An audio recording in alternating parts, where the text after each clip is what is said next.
जय जय विश्वासक सत्तानंद श्रीमान स्वामी सुनील गंगा महाप्रभु प्रेमानंद हरि ध्वनि बोलो। जय जय श्री श्री माता मधुर देवी प्रेमानंद हरि ध्वनि बोलो। राधा कृष्ण प्रेमानंदे हरि ध्वनि बोलो। हरि बोल हरि बोल हरि बोल।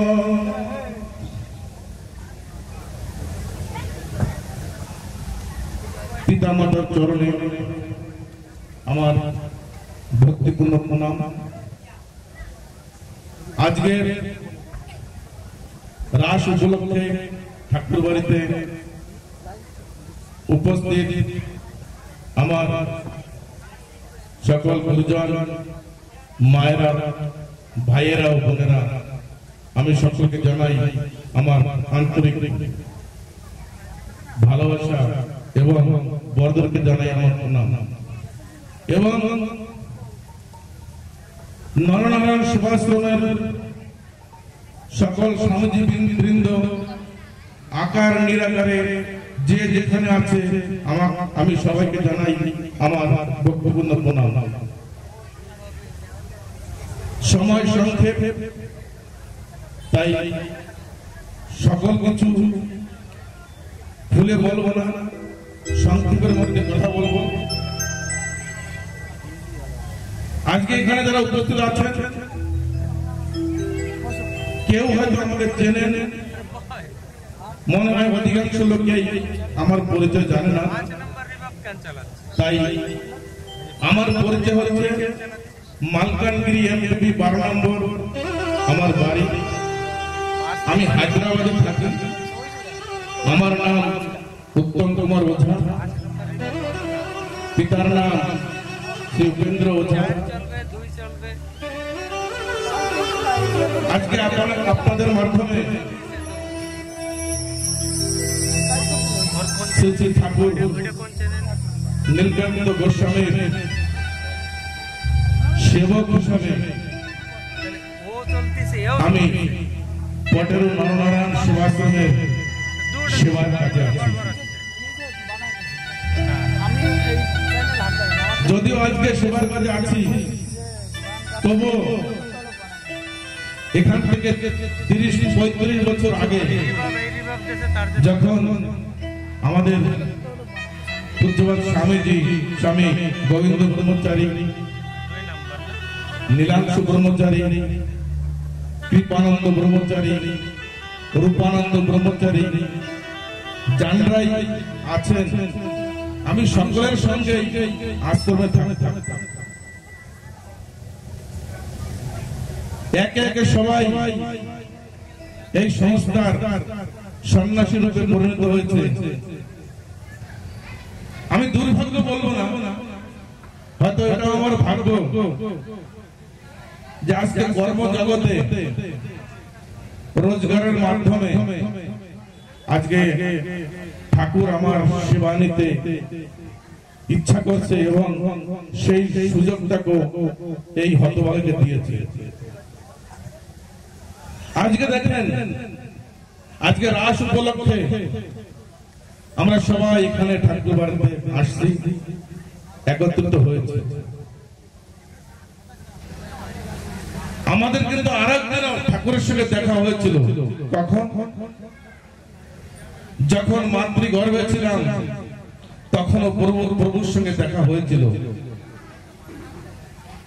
তখন মাতৃগর্ভে বসে কথা দিয়েছিলাম, ঠাকুর আমি যখন জাগতিক জগতে মানুষ হতে যাব আমি তোমার অনেক সেবা করব, তোমার অনেক গুণকীর্তন করব, কিন্তু যখন এই ভৌতিক জগতে মানুষ রূপে এসেছি আসার পরে আমরা অধিকাংশ লোক সেই কথাটা ভুলেই গিয়েছি যে মাতৃগর্ভে ভগবানের সাথে কথা দিয়েছিলাম যে ভৌতিক জগতে গিয়ে আমি তোমার সেবা করব ঠাকুর। আজকে হয়তো সেই মাতৃগর্ভে দেওয়া কথা আমি জানি না আমি কতটা রাখতে পারছি কিনা, তবে আমি আপ্রাণ চেষ্টা করে যে ঠাকুর মানুষ রূপে জগতে তুমি পাঠিয়েছ, তোমাকে সেবা করার, তোমার ভক্তদের সেবা করার সুযোগ আমাকে দিও, না হলে আমার জীবন বৃথা হয়ে যাবে।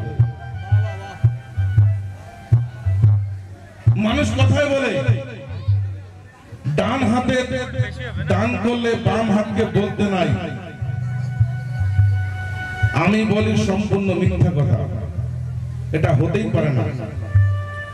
আমি যখন রোজগার করেছি, দেখেন কথার মাধ্যমে আমি আমার বলতে হবে, কেউ খারাপ মন্তব্য নেবেন না। আমি যখন এই দু হাত দিয়ে রোজগার করেছি, তাহলে দুটো হাতই আমার সাথী। আমি একটা হাতকে ডান হাত দিয়ে আমি দান করেছি, বাম হাতকে বলবো না।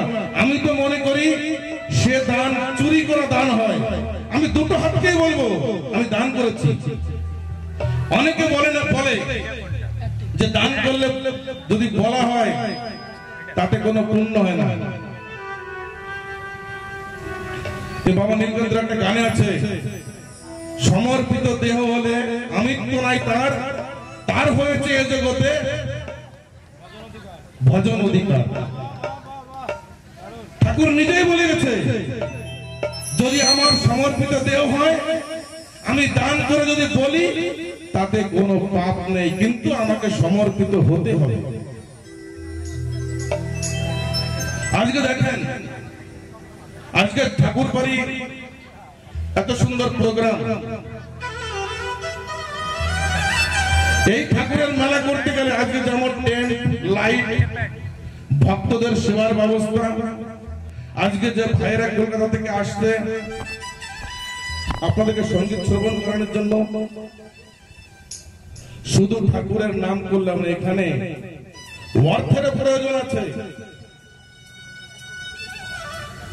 আজকে এই টেন্ট বলাকে যদি বলি, ভাই তুমি ফ্রি ফ্রি আমাদেরকে টেন্ট দাও, পয়সা দিতে পারবো না, সে কিন্তু করবে না। তাই ঠাকুরের সেবায় অর্থের প্রয়োজন আছে। ঠাকুরকে সেবা শুধু পুজো করলেই সেবা হয় না, যেটা বলে তন মন ধন সেবা 3 প্রকার। এখন আপনি বেছে নেবেন যে কোনটা করলে আপনার সুবিধা। আজকে দেখেন, এখান থেকে 30-40 বছর আগে যখন কোন প্রোগ্রাম হতো, মানুষ কিন্তু প্রচুর আসতো এবং হরি কথা, কৃষ্ণ কথা সুস্থভাবে বসে শ্রবণ করত। সেই সময় মানুষের কাছে ধন ছিল না, মন ছিল। তখন মানুষ ভগবানের কাছে প্রার্থনা করছে যে ঠাকুর তোমার মন্দির থেকে আসছে, অনুষ্ঠানের জন্য কালেকশন নিতে আসছে, ঠাকুর আমার দেওয়ার ক্ষমতা নেই, ঠাকুর তুমি আমাকে মন ভরে দাও, আমি তোমার অনুষ্ঠানের জন্য দেবো। ঠাকুর এবছর মাত্র 10টি টাকা দিলাম। আজকে 35 বছর পর, 40 বছর পর, 50 বছর পর, এখন কিন্তু মানুষের ধনের অভাব নাই, শুধু মনের অভাব। আজকে এখানে যে ভক্তরা রয়েছেন, এনা এই ভক্তদের মধ্যে কোটি কোটি টাকার মালিক এখানে আছে। এমনও ব্যক্তি আছে যে 50 থেকে লক্ষ টাকা ডেলি রোজগার করে, কিন্তু কোন সৎ কাজের বিনিময়ে জিজ্ঞাসা করেন, বলবে ভাই অবস্থা বহুত খারাপ, বিলকুল পয়সা নেই, বিজনেস ব্যবসা বিলকুল চলছে না। যদি কোনো ব্যক্তি, যেটা আমার ব্যক্তিগত কথা, যদি কোনো ব্যক্তি থাকতে নাই বলে, যখন ছিল না তখন না বলছে ঠাকুর দিয়েছে, কোনো ঠাকুর ডাক শুনেছে, আর থাকতে যদি না বলে তখনও কিন্তু ঠাকুর ডাক শুনবে, সেটাই হবে। যখন আমরা বাড়িতে প্রোগ্রাম করি, আমরা মনে করি ঠাকুর মনে হয় আজকে আসছে এখানে, আমি এত ভক্তদের সেবা করাচ্ছি, ঠাকুর আজকে উপস্থিত হবে এখানে। সত্যি ঠাকুর সেখানে যায়, কিন্তু আমি ভাবি না যে আমি অপকর্ম যখন করব তখন ভাবি কি জানেন, ঠাকুর এখন চোখ বুজে আছে, দেখেন আমি এখন অন্যায় কাজ করতেছি না। তো ঠাকুর দুটো সময় দেখে, সৎকর্ম করলেও দেখে, অসৎ কর্ম করলেও দেখে। যেই যত ধন সম্পত্তির মালিক হোক না কেন, যত কোটি টাকার মালিক হোক, রতন টাটা কত টাকার মালিক, কিন্তু যখন উনি এই জগৎ ছেড়ে চলে গেছে, কি লিখেছে? নিধন। আজকে রতন টাটা নিধন হয়ে গেছে। তাই যেই যত টাকার মালিক হোক না কেন, নিধন তার নামের আগে একদিন বসবেই।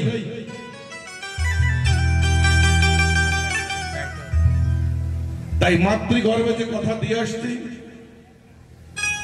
সকল ভক্তবৃন্দ, গুরুজন, মায়েরা, বোনরা, ভাইরা যারা আছেন, সকলের কাছে আমার প্রার্থনা, আমরা সকলে সেই কথা পরিপূর্ণ কথা রাখতে না পারলেও কিঞ্চিত পরিমাণে কথা রাখার চেষ্টা সবাই করব।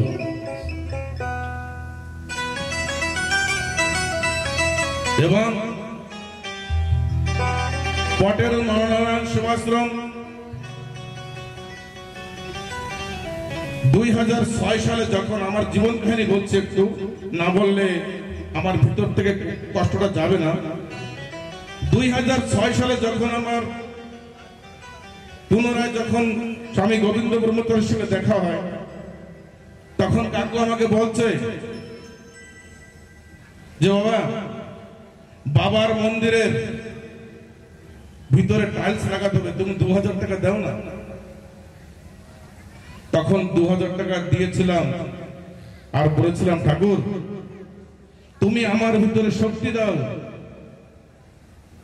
তুমি 4 হাত দিয়ে আমাকে দান করো,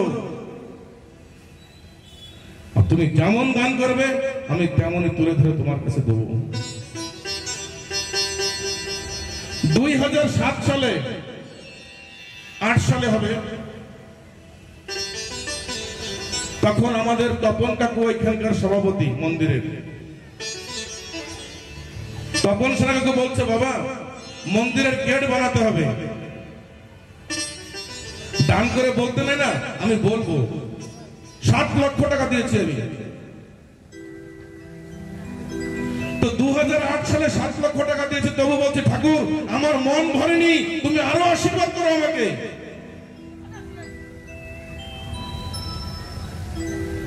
2014 সালে কি 15 সালে হবে, মহারাষ্ট্রে আশ্রমে যখন আমি গেছি, ওখানে নবদাও ছিল, আমাদের সত্যদেব পরমাচার্য উনিও ছিলেন। আমি যেদিন গেছি, স্ল্যাব থেকে একটা টুকরো কংক্রিট ভেঙে পড়ছে স্ল্যাবের। তখন স্বামীজি বলছে, উত্তম ভিতরে আসো। গেছি, দেখি সত্যি সত্যি স্ল্যাব থেকে একটা টুকরো ভেঙে পড়েছে নিচে। তো বলছে, উত্তম এখন এই বিল্ডিংটা কি বলে বলো তো? আগে নতুন বানাতে বলে, তাহলে বানাও। ঘর আজকেই খালি করেন। সেই দিনই ঘর খালি করে জেসিবি দিয়ে ঘর ভাঙা শুরু করে আমি হায়দ্রাবাদ যাই। 35 লক্ষ টাকা খরচা করে ওই ঘরটা আমি বানিয়ে দিয়েছি।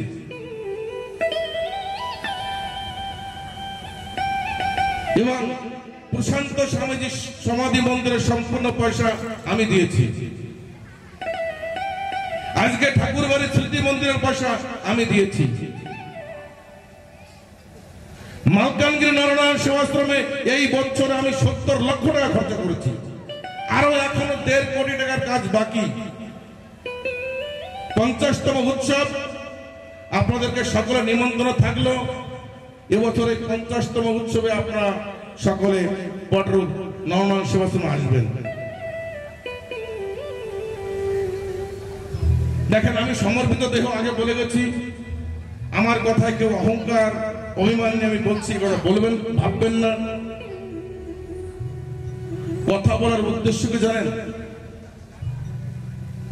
বর্তমান আমাদের সঙ্গে আজকে দেখেন এত বড় একটা উৎসব, প্রত্যেক বছর উৎসবে উৎসবে আমরা দাঁড়ে দাঁড়ে ঘুরে ঘুরে উৎসব করি। এই ধারে ধারে ঘোরার প্রক্রিয়া কবে থেকে বন্ধ হবে এবং মাসে মাসে কিভাবে এই মন্দিরে, প্রত্যেকটা এরিয়ার মন্দিরে কি করে আপনাদের অনুদান পৌঁছাবে তার ব্যবস্থা বর্তমানে যারা আছেন সঙ্গে তাদেরকে সকলের মিশে নেওয়া উচিত। দেখেন, অর্থ যেভাবে যে কামাই করুক, যদি সেই অর্থ সৎ কাজে ব্যয় হয় তাহলে সে অর্থ পরমার্থ হয়। আমি কি করে কামাই করি আমার দেখার দরকার নাই, কিন্তু সৎ কাজে ব্যয় করার প্রয়োজন আছে। এবং প্রত্যেকটা মানুষের সঞ্চয়ের জন্য যে রোজগার করে তার কিছু অংশ কমসে কম সৎ কাজে ব্যয় করতে হয়। আজকে যদি আমার সংসারে 10 জন লোক আছে তাহলে 500 টাকা আমার বাড়িতে ডেলি বাজার খরচা হয়। আমার বাড়িতে তো ঠাকুরও আছে, তাহলে ঠাকুরের জন্য আমার কিছু খরচা করতে হয়, কিছু সঞ্চয় করে রাখতে হয়। আমরা যেমন কামাই করি, খরচা করি, ব্যাংক ব্যালেন্স করি, তেমন আমার বাড়ির ঠাকুর যখন আছে ঠাকুরের খাওয়ার খরচা করতে হয়, ঠাকুরের জন্য ব্যাংক ব্যালেন্স করতে হয়। যদি কোনো মানুষ ভেবে থাকে যে আমি ঠাকুরের জন্য ব্যাংক ব্যালেন্স করব, তার জীবনে ব্যাংকের পয়সা অভাব হবে না। এটা আমার জীবনের অনুভূতি।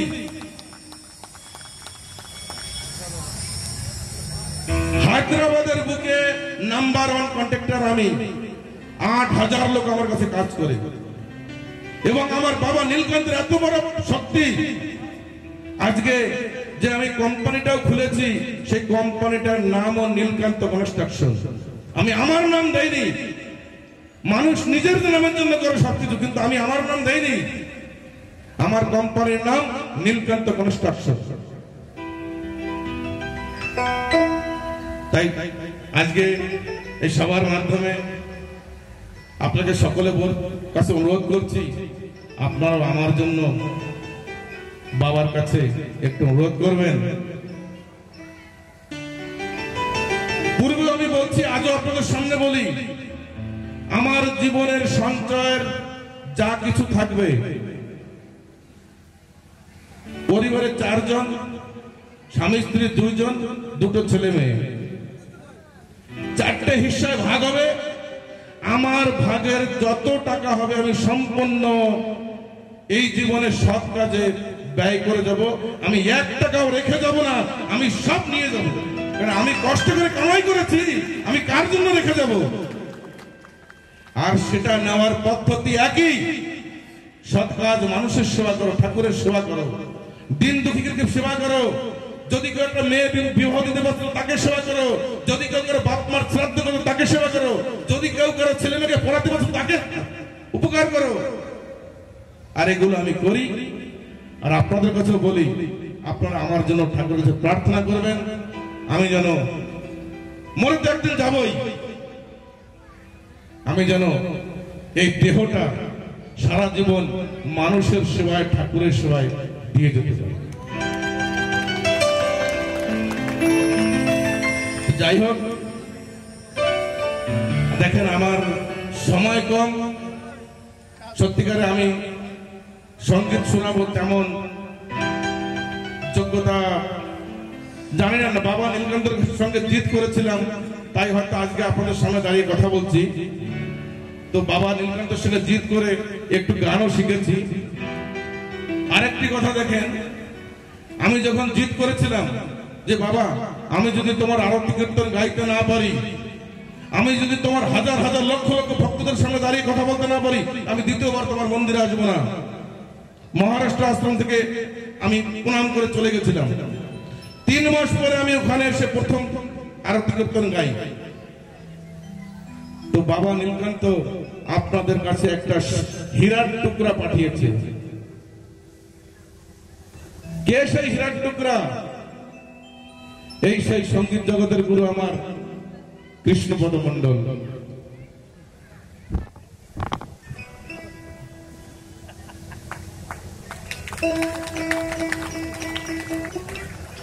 বাবা নীলকান্তর দূত। কেন সঙ্গীত জগতে যারা আছেন তারা অনুভব করতে পারবেন যে কৃষ্ণ কোথায় ছিল আর আজকে কোথায় আসছে। আর কৃষ্ণর কাছে যোগ্যতা নেই এমন কোন কাজ নেই, কৃষ্ণ না পারে এমন কোন কাজ নেই। গুণে পরিপূর্ণ। তাই আপনাদেরকে সকলকে বলি, হয়তো কাল আগামীকাল সকাল কেউ দেখেনি, আমি একদিন চলে যাব, কখন আমার কি হবে জানি না। তবে হিরোর টুকরা আপনাদেরকে দিয়ে গেলাম, আপনারা সোনা দিয়ে বেঁধে রেখে দিয়েন, একদিন কাজে লাগবে। হয়তো সেদিন আমি থাকবো না। যাই হোক, এখন আমি সঙ্গীতে প্রবেশ করব। বাবার লেখা গান, প্রথমে সেই গানটাই গাইব।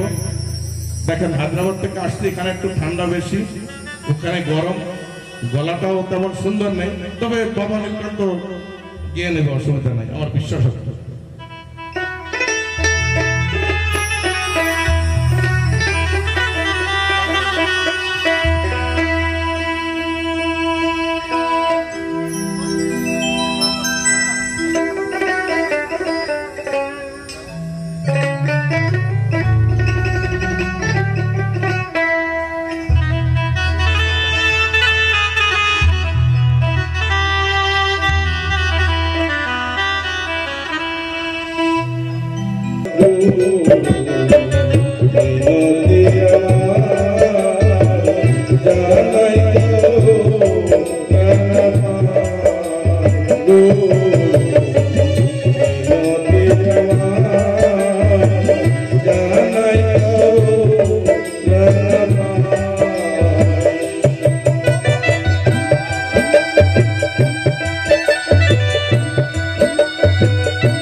দিনে তোমায় জীবন গেল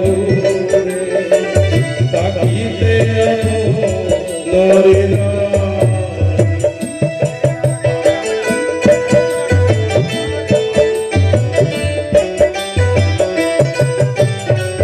না দিনে তোমায় জীবন গেল তাকিতে নরে না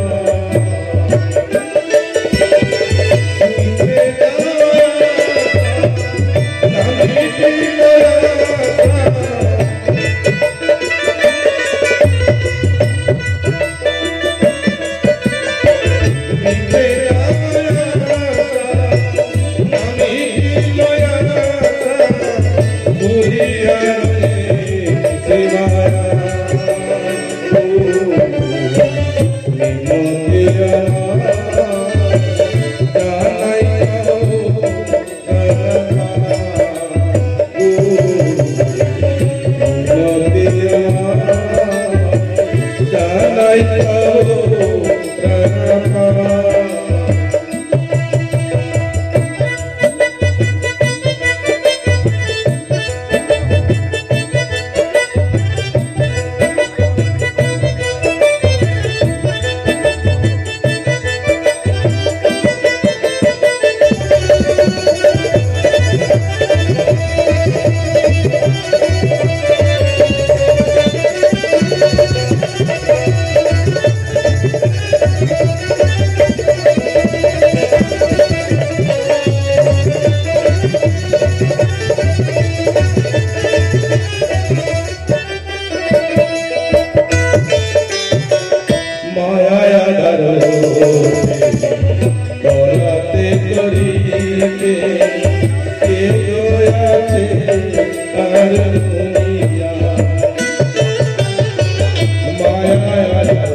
জয় সত্যরি, জয় বাবা নীলকান্ত।